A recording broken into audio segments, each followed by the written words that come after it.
નમસ્કાર દર્શક મિત્રો, આપ નિહાળી રહ્યા છો N24 ગુજરાતી।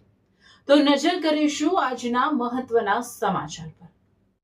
ભરૂચ અને અંકલેશ્વરમાં વટ સાવિત્રીના વ્રતની અત્યંત ભક્તિભાવપૂર્વક ઉજવણી કરવામાં આવી હતી। સૌભાગ્યવતી સ્ત્રીઓએ પોતાના પતિના લાંબા આયુષ્યની કામના કરી હતી। ભરૂચ અને અંકલેશ્વરના વિવિધ મંદિરો વડના ઝાડ નીચે સૌભાગ્યવતી મહિલાઓ દ્વારા વટ સાવિત્રીના વ્રતની શ્રદ્ધાભેર ઉજવણી કરવામાં આવી હતી અને પોતાના પતિના લાંબા આયુષ્ય માટે કામના કરવામાં આવી હતી।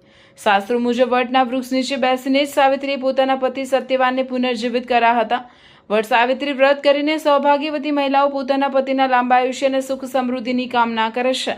આ દિવસે મહિલાઓ વ્રત રાખીને વટ વૃક્ષ પાસે જઈને વિધિવત પૂજા કરે છે। આ સાથે જ વટ વૃક્ષની પરિક્રમા કરે છે। ધાર્મિક માન્યતાઓ અનુસાર આમ કરવાથી પતિના જીવનમાં આવનારી દરેક બાધા દૂર થાય છે અને સુખ સમૃદ્ધિ સાથે લાંબા આયુષ્યની પ્રાપ્તિ થાય છે। વટના વૃક્ષમાં બ્રહ્મા, વિષ્ણુ અને મહેશનો વાસ છે તેવી પણ માન્યતા છે। આથી અત્યંત ભક્તિભાવપૂર્વક આ પૂજન કરવામાં આવે છે। આ તરફ અંકલેશ્વરમાં પણ વટ સાવિત્રીના વ્રતની ભક્તિભાવપૂર્વક ઉજવણી કરવામાં આવી હતી।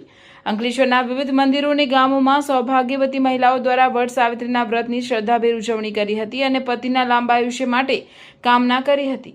અંકલેશ્વરમાં ભડકુદરા ગામ સહિતના સ્થળોએ વટ સાવિત્રીના વ્રતનું પૂજન અર્ચન કરવામાં આવ્યું હતું।